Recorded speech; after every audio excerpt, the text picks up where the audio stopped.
Let's bring you the news update at this time. At least 4 more students abducted from the Bethel Baptist College in Kaduna have regained freedom. The Kaduna State Chairman of the Christian Association of Nigeria, Joseph Hayab, told newsmen that they escaped from the bandits late Sunday night. This latest development brings to the total number of freed students to 38 out of 121 who were abducted from the school July the 5th. 28 students were earlier released on Sunday after negotiations were made with the bandits. The school management and parents of the abducted students are still hoping for the safe return of 83 students who are still being held captive by their abductors. Kaduna State correspondent Lupe Asom is on the standby to bring us updates. So, Lupe, good morning. Thank you for joining us. Quickly bring us up to speed. What more we know about the students who returned? Do you know if any ransom was paid and how they escaped? Talk to us. What was the situation on which they came back home?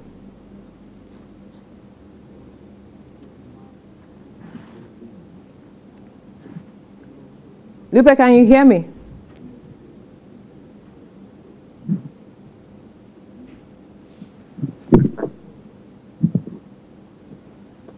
Lupe, if you can hear me, I asked that you bring us up to speed. Give us more details with regards to how the students returned home.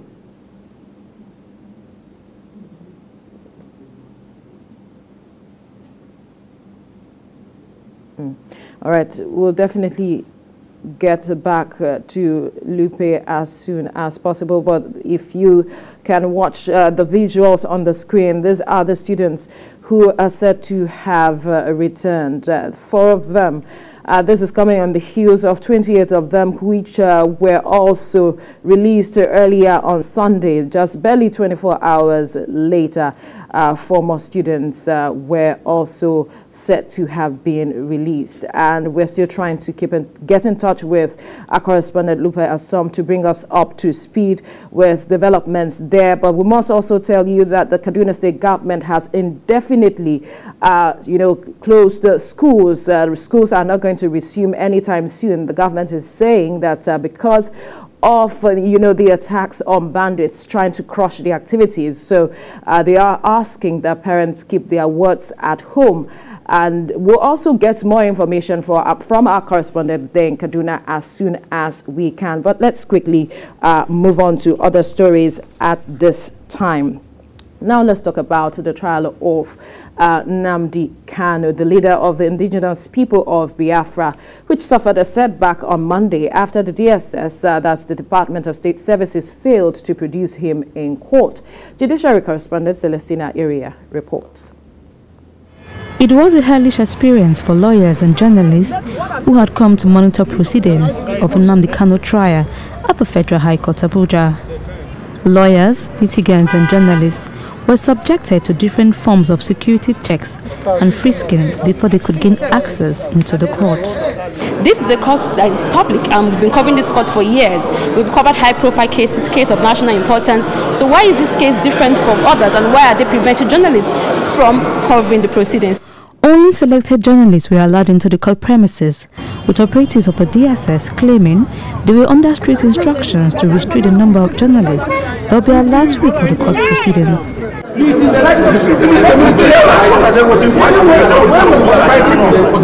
Again, at the entrance of the courtroom, journalists and lawyers were still denied access by the security operatives who have now taken over the entire court premises. After prolonged persuasion, a few lawyers and journalists finally gained access into the courtroom. At the resumed sitting, counsel to the federal government, Mohammed Abubakar, observed that the presiding judge, Justice Binta Anyanko, could not continue with the case as the court is on vacation and there is no fiat from the chief judge to continue the matter. He says Mr. Kanu was absent from court due to logistic reasons. In his response, counsel to Nnamdi Kanu Ifeanyi Ejiofor noted that he was not put on notice by the prosecution and do not know why the defendant was not in court, as he had been denied access to him. On her part, Justice Binta Anyanko held that she could not continue with the case as the prosecution ought to have applied for a fiat from the CJ, and also if the defendant is absent from court, the court cannot continue with the proceedings. Justice Iyanko made an order that the defendant be granted access to his lawyer, and an earlier order on his remand subsists as the access to his lawyers will be regimented. The matter was adjourned to 21st of October. Now the case is here on a political trial, and the fullness of time will be out. We are sure, and I can confirm to you that he will be released. He must regain his freedom sooner than expected. Now, we are making a discussion. We are discussing with the courts and also with the council on the other side, and the court director we should notify the CJ for a fair to be obtained so they can hear this matter during vacation. Of course, they are waiting till the vacation commences today. I can only say I'm disappointed. I thought I was going to see Nnamdi Kanu and certify that he's alive and breathing. But as it is now, we wait. Are you worried? Meanwhile, supporters of Nnamdi Kanu had besieged the gate of the court while the proceedings were ongoing, chanting solidarity songs. They expressed displeasure over the absence of Nnamdi Kanu from court. Celestina Area, TVC News, Abuja. Meanwhile, members of the indigenous people of Biafra have condemned the DSS for failing to provide its leader in court. In a statement by its Director, Media and Publicity, Emma Powerful, he said the systematic delay was a deliberate and wicked plot to inflict further torture on the separatist leader who they have kept incommunicado for some days now. According to him, in the past 7 days, the DSS has refused his lawyers and Nnamdi Kanu's family members access to him. Mr. Powerful added that the failure of the DSS to produce their leader in court without any cogent reason, coupled with the torture meted out on him since his abduction in Kenya, IPOB is worried about the safety of their leader. The IPOB spokesman challenged DSS to prove the group wrong by producing their leader in court or granting his lawyers and family members access to him.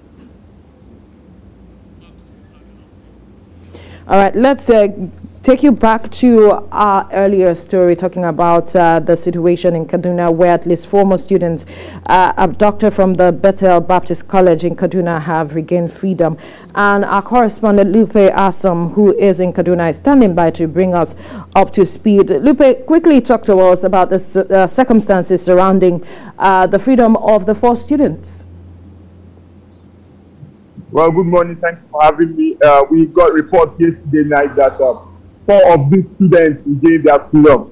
The officers of the school that's talking, they have actually been working together. The chairman of the Teacher Association of Nigeria in the state, they have been working very closely with the school management that's talking Bethel Baptist College. So they told us, they sent a message to us yesterday that 4 of these students have regained their freedom and that they actually escaped. The students were in somehow they were able to escape from their abductors. So they regained their freedom and they have been reunited with their families. But then that brings the total number of students who have now regained their freedom to 38. We had 121 students, 38 of them are now back with us, and now we have 83 of them still in the hands of the bandits. We hear that the government of the state has suspended school resumption. What more do we know? Well, that's part of the effort. Efforts are ongoing, actually, to try to comb some of these vulnerable areas and give the bandits a good run for their money. So the government is saying, okay, these efforts are ongoing. There's going to be increased offensive against these bandits. So it wouldn't be good to have these students around, because some of these bandits who are fleeing the superior firepower of the army and the military will now attack some of these schools. So the government is saying, for now, while we are carrying out some of these interventions, schools should be closed temporarily, and that is what is happening now. Schools are not going to resume immediately. Resumption has been suspended because of these ongoing actions by the military against some of these bandits. All right, we hear that a monarch was kidnapped. What more details do we know about this story? Well, I spoke to the son of the monarch this morning. He confirmed it. He said it's true. His dad was abducted yesterday. The monarch is the traditional leader of the Jaba people. They're located in Kwei, in Jaba local government of Kaduna State, and that's in the southern part of Kaduna State. The traditional leader was actually on his farm yesterday spraying herbicides. They were spraying their farm, and he was abducted yesterday. The bandits came, and he just took a walk. He was actually in the company of some of his subjects and his driver, but then the monarch took a walk yesterday away from where they were walking together. So the bandits came in and then met his subjects and then locked them up in a room and asked for the monarch. But what we also learned that was very, very worrying this morning was that the bandits couldn't understand the Hausa language. They needed someone to translate to them what the people were actually saying. So when they locked them in the room, they appointed one of the subjects of the king to take them to where the traditional ruler was. So when they saw him, they abducted him, and they abducted only him yesterday. So the person who actually pointed to the direction of the monarch was the one that brought back the news that the monarch was actually abducted. And immediately some of the locals of the area swung into action in a bid to try to rescue the monarch, but then that wasn't successful. And security operatives they have commenced investigations into the matter. This morning, a delegation to the state government is visiting the palace of the king. But we learned that that happened at 2 p.m. yesterday, around 2 p.m. yesterday. The people have been gathering to pray for the safe return of the monarch. But our ears are still on the ground. Right. Quickly, a quick question before we let you go, Lupe. Have the bandits gotten in touch with the family asking for any money in terms of ransom or anything? Quickly, yes or no? Yes. Well, I asked him. He said no. There has been no contact with the family yet. All right. Thank you so much for the updates, Lupe Asom, our Kaduna State correspondent there. Updates on our continuing coverage of Yoruba Nation agitator Sunday Adeyemo, popularly called Sunday Igboho's trial, which resumed behind closed doors at the CourD'Appel De Cotonou in Benin Republic also on Monday. Journalists and his supporters were barred from the court proceedings. The Beninois court had last Thursday adjourned Igboho's case till Monday after his 5 lawyers failed to convince the prosecutor that he had no case to answer.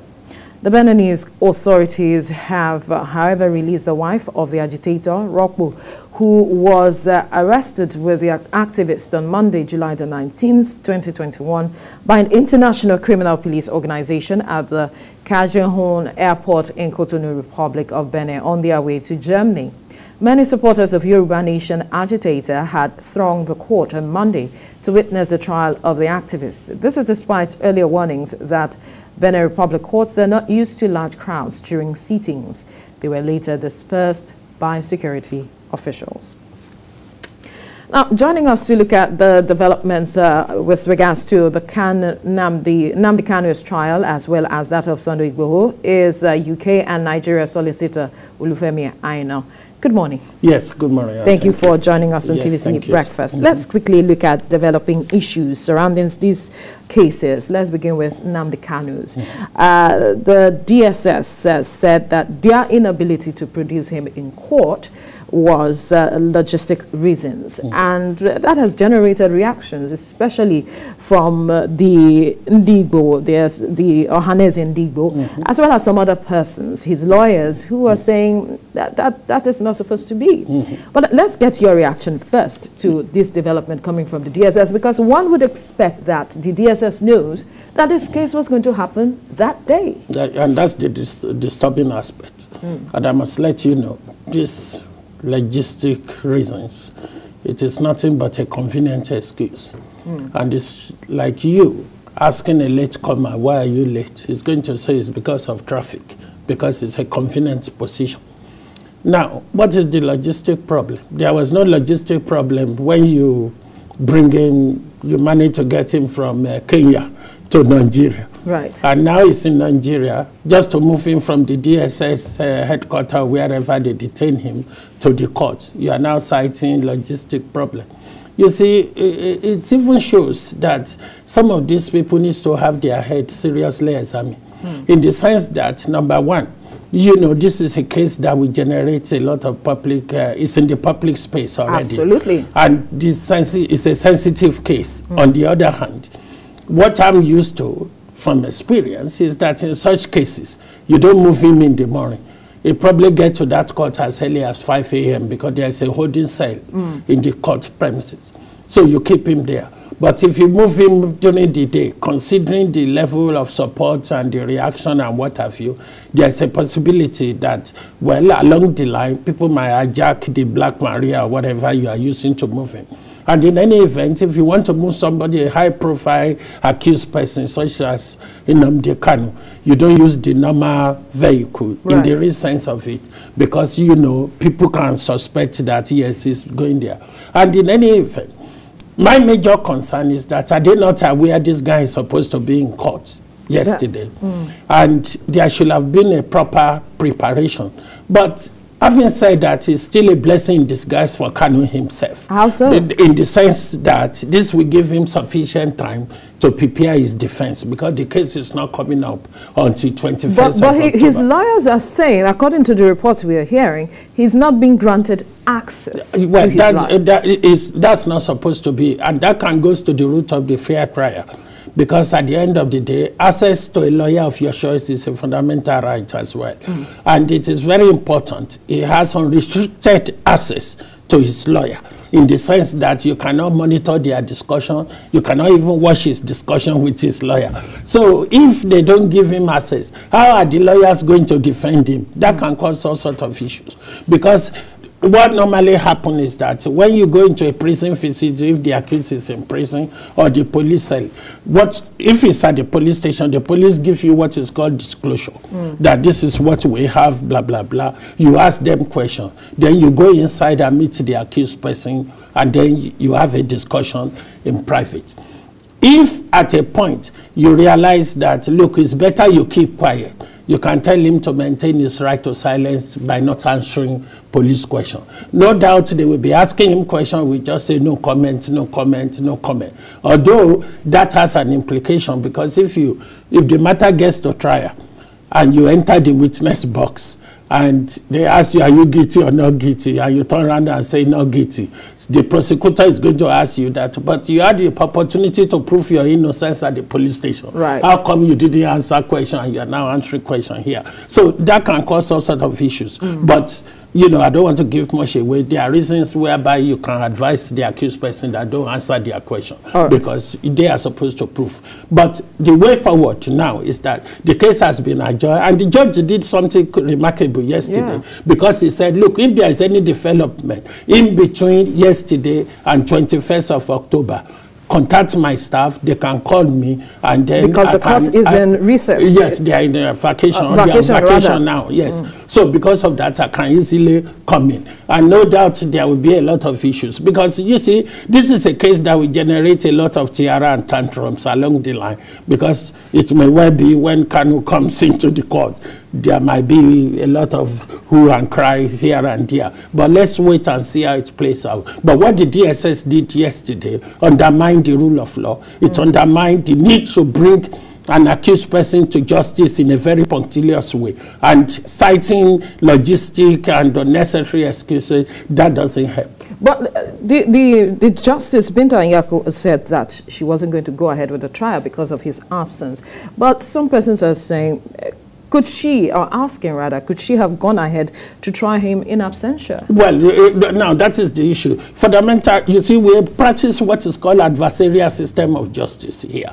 And the adversarial system of justice, what that means is that you have one person for the other side, you have one person for the other side too. And then we have one person who will listen to both sides of the argument and take a decision. It's an adversarial system. And in such an adversarial system, it is very essential for the accused person to be in court. But there are some exceptions. The exception comes in whereby if the accused person starts misbehaving in court, whereby, you know, they are just interrupting the church, they are making unnecessary noise and what have you, is not ready to cooperate so that the case can go ahead, you can exclude him from court. And what I'm used to, where I've been and where I come from, mostly, sometimes they go in the cell and wake up the accused person that, look, we are going to court, and they say, look, sorry, I'm not going. There's nothing you can do. You can't force them. And, they tell the judge give him another bite of the cherry or second opportunity that you should turn up. But if eventually decide that he's not going to come to court, come hell or high water, the judge enter a not guilty verdict and then the trial can proceed. But in this case, it hasn't reached that stage. It is very essential. It is part of his right to be in court so that he can listen to the evidence, he can listen to the argument, and then he can make corrections along the line. That comes within the ambit of fair trial. And if that doesn't happen, there will be a fatal ground for an appeal. All right, let's look at what is going on at the Beninese court, talking about Sunday Igboho. Now, we heard that, the process was delayed yesterday. But leading up to that, we heard that the government had video evidence, which they said where he made inciting statements and all of it to present before the court as evidence based on the allegations they have leveled against him. And I am wondering if that, from your experience, is enough to, nail him and also bring him back, extradite him to the country. Yeah, you see, the guilty or the innocence is not what that court is going to consider. Right. What the court is going to consider is that whether he has a case to answer in Nigeria. And in your clip, you said they were unable, his lawyers were unable to convince the court that he has no case. And you see, in Benin Republic, the opposite of the adversarial system is an inquisitorial system, whereby it is the judge that delves into the circumstances or the facts of the case by asking questions and what have you. That's what happened yesterday. And the other problem I have with this Igboho case, there are a lot of misinformation out there. Initially, as of last week, they said because he used, it was an immigration-related offense. But his and counsel now, came out. Today now, the lawyer said, no, there wasn't anything like that,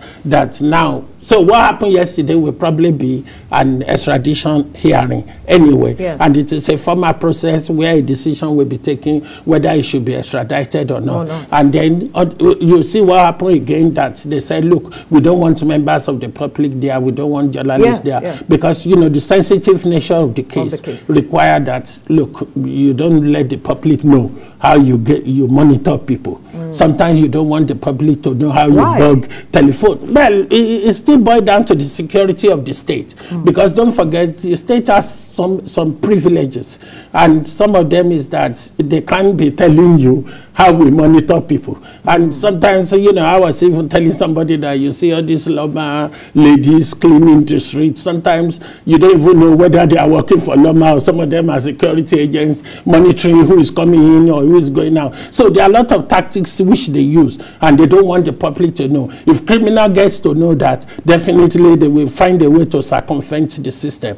And in this case, my own worry is the lawyers for Sunday Igboho. I think they need to come together, have a very proper strategy in place, and some of those strategies could be, there could be a media strategy that, look, if the media are making inquiries or they want to find out what happened yesterday with, some of the supporters, we are attacking some of the journalists and with regards to this development. Well, because of the disinformation, and also at the end of the day, there might be that perception that some of the journalists are even supporting the government. Maybe that's why. But my major concern is that the lawyers should have their media strategy in place, whereby one lawyer will be speaking on behalf of Igboho, because there are a lot of misinformation out there. The moment after the court hearing, one lawyer can come out, address the press, or you might get a blogger in who might be telling the public what is happening and reporting simultaneously.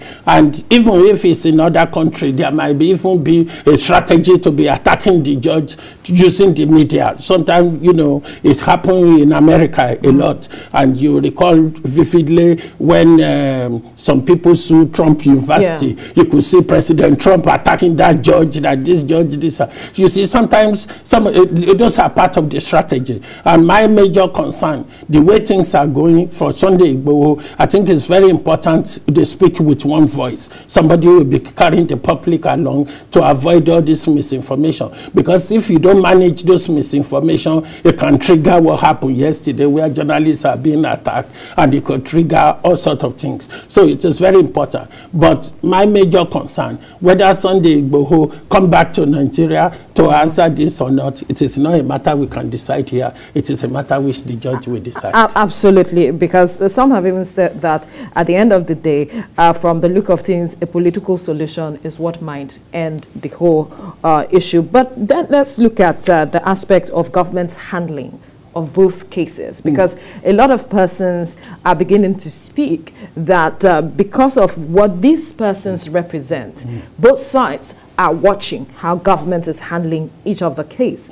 How do you think government should, you know, handle this case so that it doesn't pit people against each other? Because as it stands, some persons are already, you know, writing, taking notes and saying government is doing certain things here and not doing there. And so, and all of it. And we already have tensions across ethnic lines. Yes, I agree. How should we handle all of that? Well, the point is that, you see, at the bottom line is fairness, whatever the case. Don't forget, Sunday Igboho, they don't need to prove anything by law. It is the prosecutor that has to prove. The burden is on the prosecutor, and it's a very high burden. But the fundamental is that, as for the government, you see, government has a responsibility to bring criminal to justice. We are not disputing that. But what we are disputing is that there should be equal justice, and that should come across without any ethnic consideration whatsoever. And the best way the government can handle, by way of a direct answer to your question, is to make sure that at the end of the day, unrestricted access to court, number one. Two, the right of the accused person. Because some of these accused persons, they have a lot of rights. Absolutely. When they are arrested, you cannot just put them in, even in England, you can put them in a cell when it is very cold and what have you. They can sue you and they will still get compensation. So, and then you can't deny them access to their lawyers and what have you. So there are a lot of rights, and those are things the government needs to give a serious consideration to. And as to whether there will be a political solution to this or that, we know election is around the corner in the next few years. It may well be one way or the other. There might be, because don't forget Asari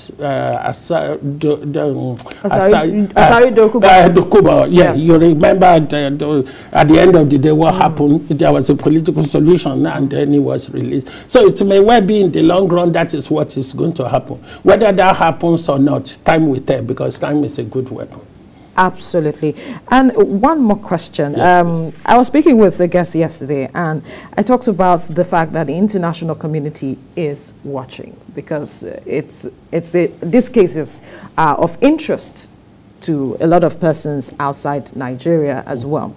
And he goes that we shouldn't think about the international community, because the international community has not even done anything for us, so why should we consider them? I think I profoundly disagree with that, because if there is no international community monitoring what is going on in the country or showing interest, it may well be impunity might be the order of the day. And we also need to be very careful of one thing, is that because some of them maybe because of their economic interests, that's why they are trying to intervene and what have you. And it's one thing to say, look, we don't want this. It's another thing to say you shouldn't be doing this. And these are the same people going behind and talking to government, supplying ammunition and what have you. And at the same time, they are the ones who are saying the rule of law must prevail. Right. But the point is this: I think it's very important they keep watching what is going on. Right. And it is very important they issue a statement as may be appropriate. All right. UK and Nigeria Solicitor Olufemi Aino, thank you so much for your time. Thank you for all the time.